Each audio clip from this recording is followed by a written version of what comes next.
কখনো কি গভীর রাতে কোনো পুরনো তেঁতুল গাছের পাশ দিয়ে হেঁটে গেছেন আর মনে হয়েছে গাছটার ওপর থেকে কেউ আপনাকে দেখছে? চারপাশে কেউ নেই, তবুও মনে হচ্ছে দুটি চোখ অন্ধকার ভেদ করে আপনার প্রতিটা পদক্ষেপ অনুসরণ করছে। আপনি সাহস করে মাথা তুলে তাকালেন, কিন্তু ডালপালার ফাঁকে শুধু অন্ধকার। ঠিক তখনই একটা ভারী গলা খুব আস্তে বলল, এতদিন পর এলি। আপনি দৌড় দিতে চাইবেন, কিন্তু আপনার শরীর আর নড়বে না, কারণ আপনার ছায়াটা আপনার পায়ের নিচে নেই। সেটা ধীরে ধীরে তেঁতুল গাছটার দিকে হেঁটে যাচ্ছে। গ্রামের মানুষ বিশ্বাস করে প্রতিটা পুরনো তেঁতুল গাছে ভূত থাকে না, কিছু গাছে থাকে তার থেকেও ভয়ঙ্কর কিছু, যারা মানুষের শরীর চায় না, তারা চায় মানুষের ভয়। আজকের গল্প বাংলাদেশের এমন একটি গ্রামের, যেখানে একটি তেঁতুল গাছের পাশ দিয়ে রাতের পর কেউ একা হেঁটে যায় না, কারণ যে একবার সেই গাছের ডাকে সাড়া দেয় সে আর আগের মানুষ হয়ে ফিরে আসে না। তাই হেডফোন ব্যবহার করুন, ঘরের আলো একটু কমিয়ে দিন আর প্রস্তুত হন, কারণ আজকের গল্প শেষ হওয়ার পর রাতের অন্ধকারে কোনো তেঁতুল গাছের পাশ দিয়ে একা যেতে আপনারও সাহস হবে না। স্বাগতম ভূত.com-এ। বাংলাদেশের অজানা রহস্য, ভৌতিক ঘটনা, পরিত্যক্ত স্থান, লোককথা এবং বাস্তব জীবনের গা ছমছমে গল্প নিয়ে আমরা হাজির হই আপনার সামনে। এখানে প্রতিটি গল্পের পেছনে লুকিয়ে থাকে অন্ধকার, রহস্য আর এমন কিছু প্রশ্ন যার উত্তর আজও অজানা। তাই হেডফোন ব্যবহার করুন, আলো একটু কমিয়ে দিন আর প্রস্তুত হন এমন এক জগতে প্রবেশ করার জন্য, যেখানে বাস্তবতা আর দুঃস্বপ্নের সীমারেখা ধীরে ধীরে মিলিয়ে যায়। আপনি দেখছেন ভূত.com, যেখানে প্রতিটি গল্পের শেষে থেকে যায় একটি প্রশ্ন, আসলে কি সত্যিই আপনি একা আছেন? আমার নাম সোহেল। আমাদের বাড়ি কিশোরগঞ্জ জেলার করিমগঞ্জ উপজেলার একটি ছোট গ্রামে। ঘটনাটা আজ থেকে প্রায় 4 বছর আগের। তখন আমার বয়স ছিল 27। আমি একটি ওষুধের কোম্পানির সেলস রিপ্রেজেন্টেটিভ হিসাবে কাজ করতাম। প্রতিদিন বিভিন্ন গ্রামে ঘুরে ওষুধের অর্ডার নিয়ে রাতে বাড়ি ফিরতাম। আমার জীবনটা খুব সাধারণ ছিল, সকাল থেকে কাজ, রাতে বাড়ি, এর বাইরে আর কিছুই না। কিন্তু একটা তেঁতুল গাছ আমার পুরো জীবন বদলে দিয়েছিল। আমাদের গ্রামে ঢোকার আগে প্রায় 200 বছরের পুরনো একটা বিশাল তেঁতুল গাছ ছিল। গাছটা এত বড় ছিল, 5 জন মানুষ হাত ধরে দাঁড়ালেও গাছটাকে পুরো ঘিরে রাখা যেত না। দিনের বেলায়ও লোকজন গাছটার নিচে দাঁড়াতে চাইত না, আর রাত হলে ওই রাস্তা পুরো ফাঁকা হয়ে যেত। গ্রামের বৃদ্ধরা বলতেন, মাগরিবের পর তেঁতুল গাছটার দিকে তাকিয়েও থাকা যাবে না, কারণ যদি গাছটা আপনাকে একবার চিনে ফেলে তাহলে সে আপনাকে ভুলে যায় না। আমি এসব গল্পে কখনো বিশ্বাস করিনি। আমার কাছে এগুলো ছিল গ্রামের মানুষের কুসংস্কার। এক বৃহস্পতিবার কাজের চাপের কারণে বাড়ি ফিরতে অনেক রাত হয়ে গেল। ঘড়িতে তখন প্রায় 1:45। রাস্তা প্রায় ফাঁকা, আকাশে চাঁদ নেই, মেঘে ঢাকা পুরো রাত। আমি মোটরসাইকেল নিয়ে গ্রামের দিকে এগিয়ে যাচ্ছিলাম। সবকিছু স্বাভাবিকই ছিল, কিন্তু তেঁতুল গাছটার কাছাকাছি পৌঁছতেই হঠাৎ আমার বাইকের হেডলাইট কয়েকবার মিটমিট করে উঠল। আমি ভেবেছিলাম হয়তো ব্যাটারির সমস্যা, কিন্তু পরের মুহূর্তেই চারপাশের বাতাস অস্বাভাবিক ঠান্ডা হয়ে গেল। আমি খেয়াল করলাম এতক্ষণ ধরে যে ঝিঁঝি পোকার শব্দ শুনছিলাম সেটা হঠাৎ একদম হয়ে গেছে। কোনো কুকুরের ডাক নেই, কোনো ব্যাঙের শব্দ নেই। মনে হচ্ছিল পুরো পৃথিবী নিঃশ্বাস আটকে আছে। ঠিক তখনই আমার নাকে একটা অদ্ভুত গন্ধ এলো, পচা তেঁতুলের গন্ধ, তার সাথে ভেজা মাটির গন্ধ, আর এমন একটা গন্ধ যেটা আগে কখনো পাইনি। আমি ধীরে ধীরে মাথা তুলে তেঁতুল গাছটার দিকে তাকালাম। প্রথমে কিছুই দেখলাম না, শুধু কালো ডালপালা। তারপর মনে হলো ওপরে কিছু একটা নড়ল। আমি চোখ কুঁচকে আবার তাকালাম, কিন্তু অন্ধকার ছাড়া আর কিছুই দেখা গেল না। ঠিক তখনই আমার মোটরসাইকেলের ইঞ্জিন নিজে থেকেই বন্ধ হয়ে গেল। হেডলাইট নিভে গেল, চারপাশ ডুবে গেল অন্ধকারে। আমি বারবার স্টার্ট দেওয়ার চেষ্টা করলাম, কিন্তু ইঞ্জিন আর চালু হলো না। আমার বুকের ভেতর ধুকপুকানি বাড়তে লাগলো। হঠাৎ গাছটার উপর থেকে একটা শুকনো তেঁতুল মাটিতে পড়ল, তারপর আরেকটা, তারপর একটার পর একটা, টুপ টুপ টুপ। কিন্তু অদ্ভুত বিষয় হলো, সেদিন একটুও বাতাস ছিল না। আমি নিচের দিকে তাকিয়েছিলাম, হঠাৎ বুঝতে পারলাম আমার ছায়া মাটিতে নেই। হেডলাইট নিভে থাকলেও আকাশের মৃদু আলোয় ছায়া থাকার কথা, কিন্তু আমার ছায়াটা আমার পাশে নেই। ধীরে ধীরে তেঁতুল গাছটার গোড়ার দিকে সরে যাচ্ছে। আমার গলা শুকিয়ে গেল। আমি চোখ বড় করে তাকিয়ে রইলাম। ঠিক তখনই গাছটার উপরে কোথাও থেকে খুব ভারী একটা কণ্ঠ ভেসে এলো, অনেক দিন ধরে তোর অপেক্ষায় ছিলাম। আমার পুরো শরীর অবশ হয়ে গেল, কারণ আমি নিশ্চিত ছিলাম ওই গাছের নিচে আমি ছাড়া আর কেউ নেই। আমি কয়েক সেকেন্ড একদম স্থির হয়ে দাঁড়িয়ে রইলাম। শরীর যেন আর আমার কথা শুনছিল না।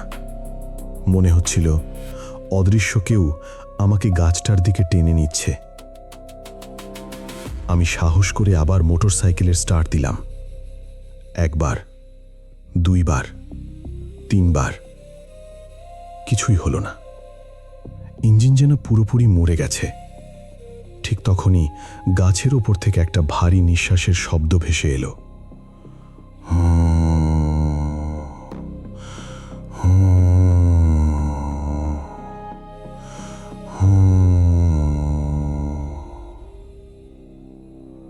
মনে হচ্ছিল অনেক উঁচুতে বসে কেউ আমার দিকে তাকিয়ে শ্বাস নিচ্ছে। আমি ধীরে ধীরে মাথা তুললাম।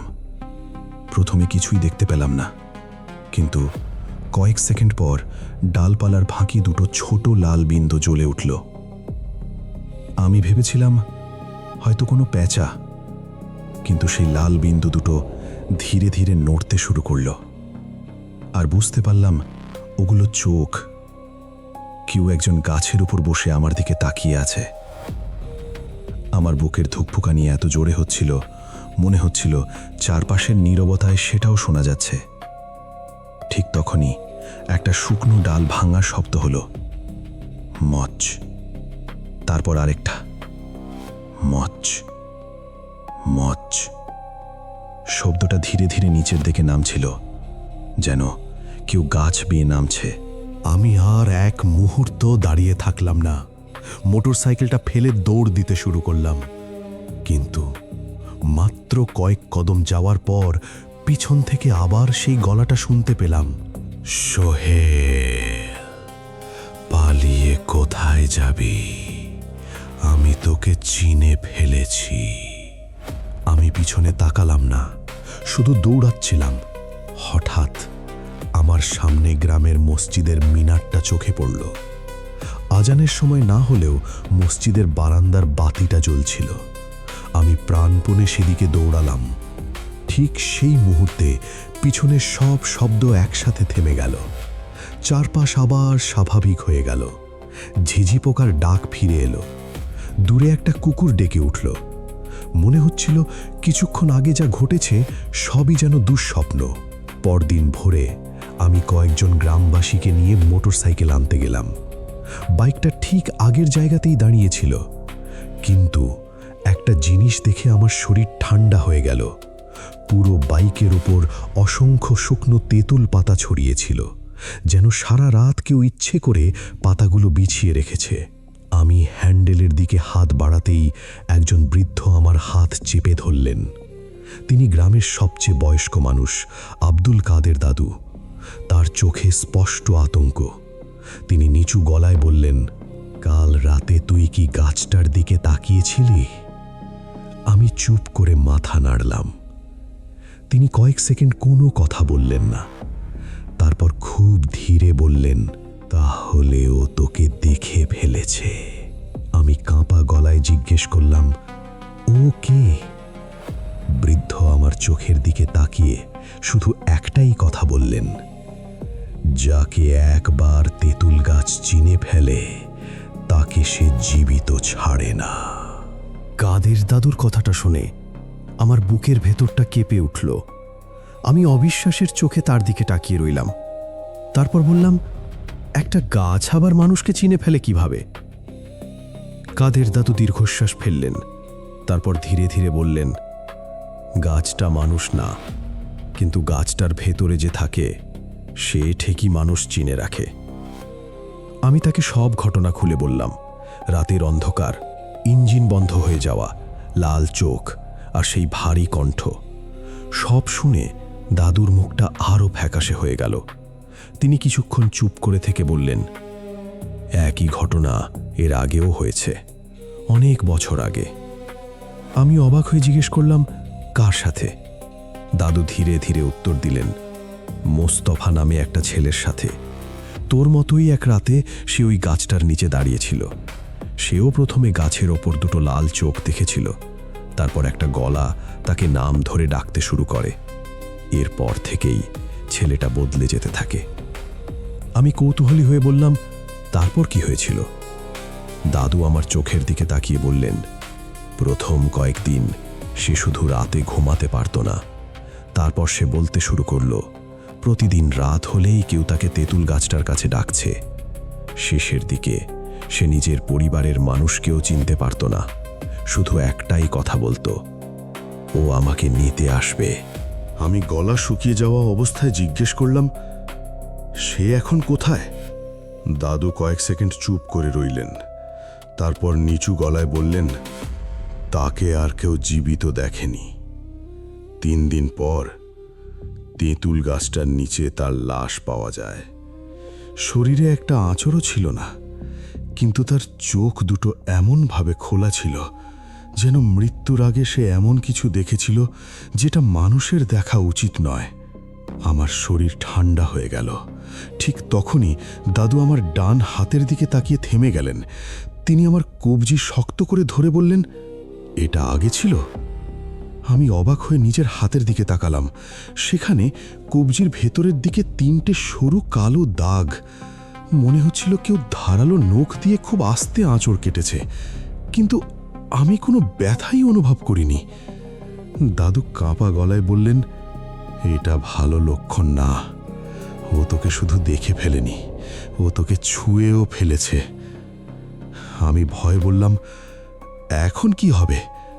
দাদু খুব ধীরে উত্তর দিলেন, আজ রাত যদি শান্তিতে কেটে যায় তাহলে হয়তো তুই বেঁচে যাবি, কিন্তু যদি আজ রাতেও সে তোকে ডাকে তাহলে বুঝবি ও আর তোকে ছাড়বে না। সারা দিন আমি বাড়ি থেকেই বেরোলাম না। নিজেকে বোঝানোর চেষ্টা করছিলাম সবকিছু কাকতালীয়, হয়তো অতিরিক্ত ভয়ের কারণেই এসব ভাবছি। কিন্তু রাত ঠিক 12টা 7 মিনিটে আমার মোবাইল ফোনটা নিজে থেকেই বেজে উঠল। স্ক্রিনে কোনো নম্বর নেই, কোনো নামও নেই, শুধু লেখা, আননোন কলার। কাঁপা হাতে ফোনটা কানে তুলতেই ওপাশ থেকে খুব ধীরে একটা গলা ভেসে এলো। সোহেল, আজ রাতে আমি তোর জন্য অপেক্ষা করব তেঁতুল গাছের নিচে। ফোনটা সঙ্গে সঙ্গে কেটে গেল। আমি কয়েক সেকেন্ড স্ক্রিনের দিকে তাকিয়ে রইলাম। তারপর হঠাৎ খেয়াল করলাম স্ক্রিনের ভেতরে আমার মুখের পাশে একটা কালো অবয়ব দাঁড়িয়ে আছে। আমি ভয়ে পেছনে ফিরে তাকালাম। ঘরটা পুরো ফাঁকা, কিন্তু স্ক্রিনের ভেতরে সেই অবয়বটা তখনও দাঁড়িয়েছিল। ফোনটা কেটে যাওয়ার পর আমি কয়েক মিনিট এক দৃষ্টিতে মোবাইলের স্ক্রিনের দিকে তাকিয়ে রইলাম। স্ক্রিনে তখন আর কিছুই নেই, শুধু আমার নিজের মুখ। আমি নিজেকে বোঝানোর চেষ্টা করলাম, হয়তো এটা কোনো প্রযুক্তিগত সমস্যা, হয়তো ভয়ের কারণেই ভুল দেখেছি। কিন্তু মনের ভেতর একটা অজানা আতঙ্ক ধীরে ধীরে আরও বড় হতে লাগলো। পরের দিন সকালে আমি আবার কাদের দাদুর কাছে গেলাম। তিনি আমার কথা শেষ হওয়ার আগেই বললেন, সে এবার তোকে ডাকা শুরু করেছে। এখন থেকে প্রতিটা রাত আগের রাতের চেয়ে বেশি ভয়ঙ্কর হবে। আমি কাঁপা গলায় জিজ্ঞেস করলাম, এখন কি আমি বাঁচতে পারবো? তিনি দীর্ঘশ্বাস ফেলে বললেন, বাঁচার আশা আছে, কিন্তু সে যদি আরেকজনকে নিজের শিকার বানায় তাহলে ওর শক্তি আরও বেড়ে যাবে। আমি অবাক হয়ে বললাম, আরেকজন মানে? কাদের দাদু উত্তর দিলেন, যাকে সে একবার পছন্দ করে তার আশেপাশের মানুষও আর নিরাপদ থাকে না। ও ভয় দিয়ে বেঁচে থাকে, আর যখন সময় আসে একজনকে নিয়ে যায়। সেই বিকেলে আমার ছোটবেলার বন্ধু রুবেল আমার বাড়িতে এলো। সে আমাকে দেখে হেসে বলল, শুনেছি তুই নাকি ভূত দেখতে শুরু করেছিস। আমি তাকে সব ঘটনা খুলে বললাম। সে কিছুক্ষণ চুপ করে শুনল, তারপর হেসে বলল, আজ রাতে চল, আমি নিজে দেখে আসব ওই তেঁতুল গাছ। আমি সঙ্গে সঙ্গে রাজি হলাম না। অনেকবার নিষেধ করলাম, কিন্তু রুবেল কোনো কথাই শুনল না। রাত 11:30টার দিকে আমরা দুজন তেঁতুল গাছের কাছাকাছি পৌঁছলাম। চারপাশ আগের মতোই অস্বাভাবিক নীরব। দূরে কোথাও কোনো মানুষের শব্দ নেই। রুবেল টর্চ জ্বালিয়ে গাছটার দিকে আলো ফেলল। কিছুই দেখা গেল না। সে হেসে বলল, দেখলি, সবই তোর মনের ভুল। ঠিক সেই মুহূর্তে তার টর্চটা একবার জ্বলে নিভে গেল, তারপর আবার জ্বলল, তারপর আবার নিভে গেল। আমাদের মাথার ঠিক ওপর থেকে ধীরে ধীরে একটা ভারী হাসির শব্দ ভেসে এলো। হা হা হা। হাসিটা মানুষের ছিল না। আমি ভয়ে উপরে তাকাতে পারছিলাম না, কিন্তু রুবেল সাহস করে মাথা তুলল। তার মুখের হাসিটা এক মুহূর্তে মিলিয়ে গেল। সে স্থির হয়ে গাছের ডালের দিকে তাকিয়ে রইল। আমি কাঁপা গলায় বললাম, কি দেখছিস? রুবেল কোনো উত্তর দিল না।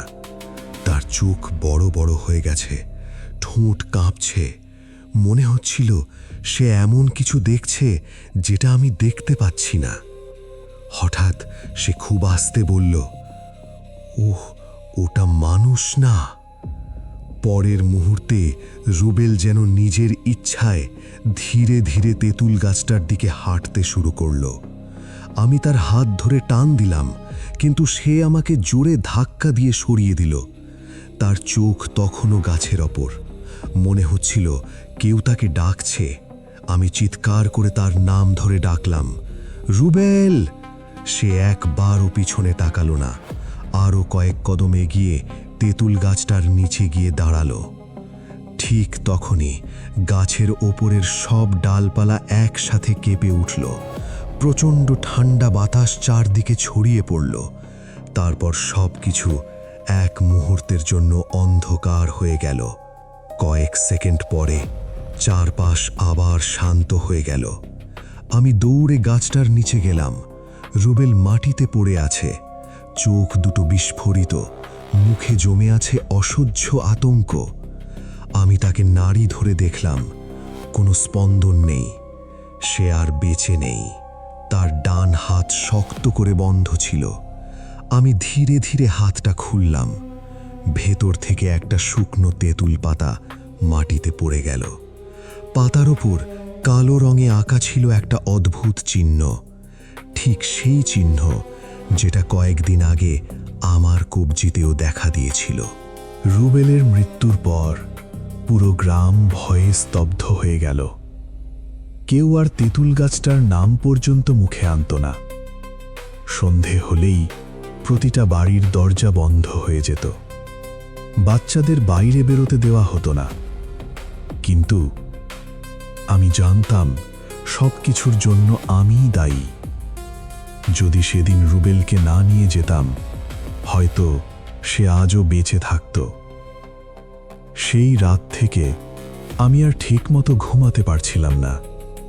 চোখ বন্ধ করলেই রুবেলের আতঙ্কিত মুখটা ভেসে উঠত, আর তার ঠিক পিছনে দেখতে পেতাম একটা বিশাল কালো অবয়ব, যার চোখ দুটো আগুনের মতো জ্বলছে। তৃতীয় রাতের ঘটনা। আমি ঘুমিয়েছিলাম। হঠাৎ মনে হলো কেউ আমার বিছানার পাশে দাঁড়িয়ে আছে। আমি চোখ খুলতেই দেখলাম ঘরের দরজাটা আস্তে আস্তে নিজে থেকেই খুলে গেল। বাইরে ঘন অন্ধকার, কিন্তু অন্ধকারের মাঝখানে কেউ একজন দাঁড়িয়ে আছে। সে কিছু বলছিল না, শুধু হাত তুলে আমাকে কাছে ডাকছিল। আমি ভালো করে তাকানোর চেষ্টা করলাম, কিন্তু মুখটা যেন অন্ধকারে ঢাকা। শুধু দুটো জ্বলন্ত চোখ দেখা যাচ্ছিল। ঠিক তখনই একটা ভারী গলা ভেসে এলো, আজ শেষ রাত, চলে আয়। আমার বুকের ভেতরটা কেঁপে উঠল। আমি বিছানা থেকে নামতেই মা আমার ঘরের ভেতরে ঢুকে পড়লেন।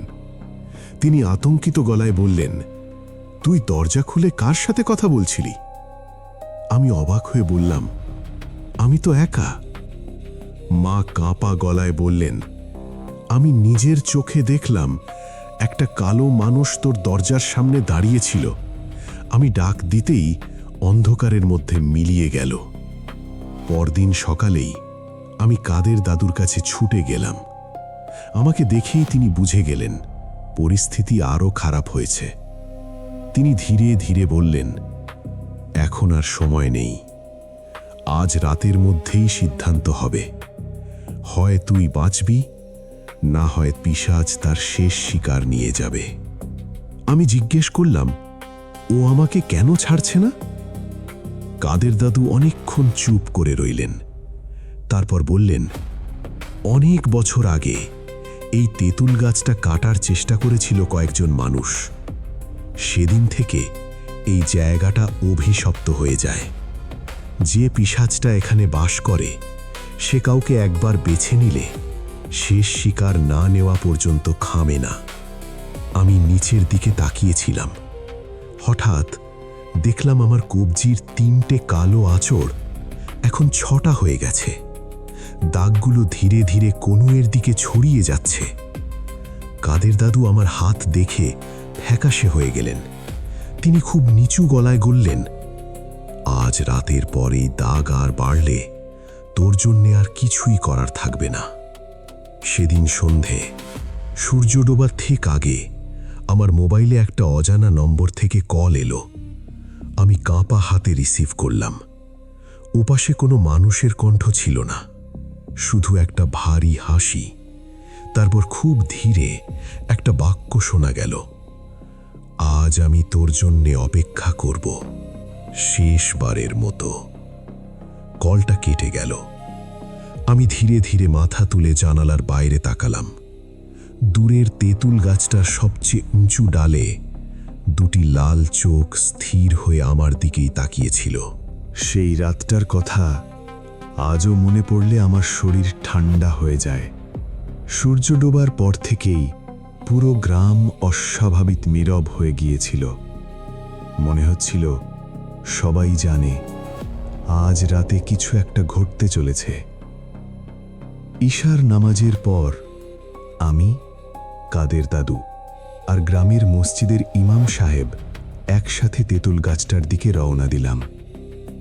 ইমাম সাহেবের হাতে ছিল একটি টর্চ, অন্য হাতে একটি কোরআন শরীফ।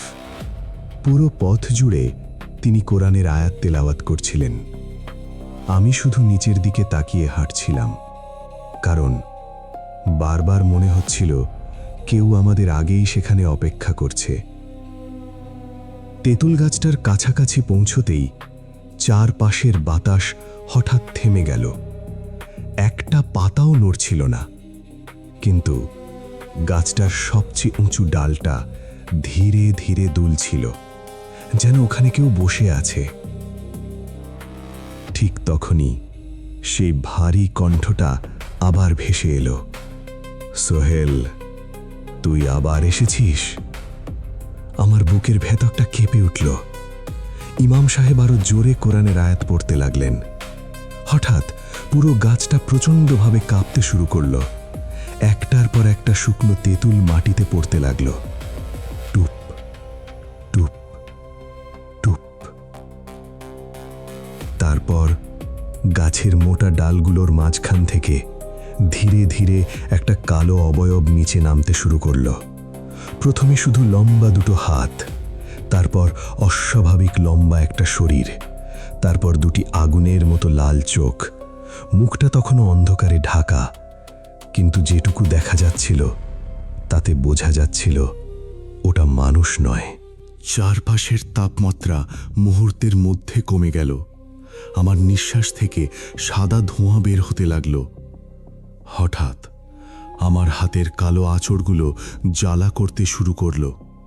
মনে হচ্ছিল আগুন দিয়ে কেউ হাতটা পুড়িয়ে দিচ্ছে। আমি ব্যথায় চিৎকার করে উঠলাম। পিশাচটা ধীরে ধীরে আমার দিকে এগিয়ে আসছিল। তার প্রতিটা পদক্ষেপের সাথে মাটির শুকনো পাতা নিজে থেকেই সরে যাচ্ছিল। সে থেমে এক দৃষ্টিতে আমার দিকে তাকিয়ে রইল। তারপর খুব ধীরে বলল, এবার তুই আমার। ঠিক সেই মুহূর্তে ইমাম সাহেব উচ্চস্বরে তেলাওয়াত শুরু করলেন। চারপাশে প্রচণ্ড ঝড় উঠল। তেঁতুল গাছের ডালগুলো একে অপরের সাথে ধাক্কা খেতে লাগল। মনে হচ্ছিল পুরো গাছটাই ভেঙে পড়বে। পিশাচটা হঠাৎ বিকট একটা চিৎকার করল। এত ভয়ঙ্কর শব্দ আমি জীবনে কখনো শুনিনি। আমার কানে যেন কিছুই শুনতে পাচ্ছিলাম না। আমি চোখ বন্ধ করে দাঁড়িয়ে রইলাম। কয়েক সেকেন্ড পর সবকিছু আবার নিস্তব্ধ হয়ে গেল। আমি ধীরে ধীরে চোখ খুললাম। পিশাচটা আর আমার সামনে নেই। আমি স্বস্তির নিঃশ্বাস ফেলতেই পাশ থেকে একটা ভারী শব্দ পেলাম। আমি ঘুরে তাকালাম। কাদের দাদু মাটিতে পড়ে আছেন। তার চোখ দুটো বিস্ফোরিত, মুখে জমে আছে অসহ্য আতঙ্ক। আমি দৌড়ে তার কাছে গেলাম। তার হাত ধরতেই বুঝলাম তিনি আর বেঁচে নেই। তার ডান হাতটা শক্ত করে বন্ধ ছিল। আমি ধীরে ধীরে হাত খুললাম। ভেতর থেকে একটা শুকনো নিতুল পাতা মাটিতে পড়ে গেল। পাতার ওপর সেই একই কালো চিহ্ন। ঠিক তখনই দূরের অন্ধকার থেকে পিশাচের শেষ হাসিটা আবার ভেসে এলো। হা হা হা। আমি বুঝে গেলাম সে চলে যায়নি। সে শুধু তার শেষ শিকার নিয়ে অন্ধকারে মিলিয়ে গেছে। কাদের দাদুর মৃত্যুর পর পুরো গ্রাম শোকে আর আতঙ্কে স্তব্ধ হয়ে গেল। মানুষজন বলছিল তেঁতুল গাছটা আবার নিজের শক্তি ফিরে পেয়েছে, আর এখন ওখানে যাওয়া মানেই মৃত্যু। কিন্তু আমার মাথায় তখন শুধু একটা প্রশ্ন ঘুরছিল, যদি আজ আমি বেঁচে যাই তাহলে কাল অন্য কেউ মারা যাবে না, তার নিশ্চয়তা কে দেবে? ফজরের নামাজের পর ইমাম সাহেব আমাকে ডেকে বললেন, ভয়কে ভয় দেখানো যায় না, কিন্তু আল্লাহর উপর ভরসা করলে কোনো সৃষ্টি মানুষের ক্ষতি করতে পারে না যদি আল্লাহ না চান। তার কথায় সাহস পেলাম। আমি সিদ্ধান্ত নিলাম আজ রাতেই সব কিছুর শেষ দেখব। সেই রাত ঠিক 12টা। আমি একাই তেঁতুল গাছটার সামনে দাঁড়িয়ে আছি। চারদিকে কুয়াশা, চাঁদ নেই, আকাশ কালো। হঠাৎ পুরো গাছটা একসাথে কেঁপে উঠল। ডালগুলো নিজেরাই নড়ছে, পাতাগুলো ঘুরপাক খাচ্ছে। তারপর সেই পরিচিত গলাটা আবার শোনা গেল, সোহেল, তুই আবার ফিরে এসেছিস। আমি কোনো উত্তর দিলাম না, শুধু স্থির হয়ে দাঁড়িয়ে রইলাম। হঠাৎ গাছের উপর থেকে সেই কালো অবয়বটা ধীরে ধীরে নিচে নামতে লাগল। এবার আমি ওকে স্পষ্ট দেখতে পেলাম। লম্বা শুকনো শরীর, 2 হাত অস্বাভাবিক বড়, চোখ দুটো জ্বলন্ত কয়লার মতো, মুখে মানুষের মতো হাসি, কিন্তু দাঁতগুলো অস্বাভাবিক লম্বা। ওটা ধীরে ধীরে আমার সামনে এসে দাঁড়ালো। তারপর বলল, আজ তুই আমার সঙ্গে যাবি। ঠিক সেই মুহূর্তে আমি উচ্চস্বরে কুরআনের আয়াত তেলাওয়াত শুরু করলাম। চারপাশে প্রচণ্ড বাতাস বইতে লাগলো। পিশাচটা বিকট চিৎকার করতে লাগলো। মনে হচ্ছিল পুরো গ্রাম কেঁপে উঠছে। হঠাৎ তেঁতুল গাছের সবচেয়ে মোটা ডালটা প্রচণ্ড শব্দ করে ভেঙে পড়ল। পিশাচটা পিছিয়ে গেল, তার চিৎকার আরও ভয়ঙ্কর হয়ে উঠল। ঠিক তখনই গাছটার গোড়ায় একটা ফাটল দেখা দিল। এক মুহূর্তের মধ্যে পুরনো তেঁতুল গাছটা ভয়ঙ্কর শব্দ করে মাটিতে ভেঙে পড়ল। চারদিকে ধুলোর ঝড়। আমি কয়েক সেকেন্ড কিছুই দেখতে পাচ্ছিলাম না। সব শান্ত হবার পর চারপাশে শুধু ভাঙা ডালপালা। পিশাচটার আর কোনো চিহ্ন নেই। মনে হচ্ছিল সব শেষ। পরের দিন সকালেই পুরো গ্রামের মানুষ সেখানে জড়ো হলো। সবাই অবাক, যে গাছটা 200 বছরেও কেউ কাটতে পারেনি, সেটা এক রাতেই মাটিতে পড়ে আছে। সেদিনের পর আর কখনো কোনো অদ্ভুত ঘটনা ঘটেনি। রাতে মানুষ আবার সেই রাস্তা দিয়ে চলাফেরা শুরু করল। সবাই বিশ্বাস করল অভিশাপ শেষ হয়েছে। কিন্তু ঘটনার ঠিক 1 মাস পরে আমি মোবাইলে পুরনো ছবিগুলো দেখছিলাম। সেদিন রাতের একটা ছবি হঠাৎ চোখে পড়ল। ছবিটা ছিল ভেঙে পড়া তেঁতুল গাছটার। প্রথমে কিছু বুঝতে পারিনি। তারপর ছবিটা বড় করে দেখলাম, আর আমার শরীর ঠান্ডা হয়ে গেল। কারণ ভাঙা গাছটার পিছনে একটা কালো অবয়ব দাঁড়িয়েছিল। 2টি জ্বলন্ত চোখ নিয়ে সে সরাসরি ক্যামেরার দিকেই তাকিয়েছিল।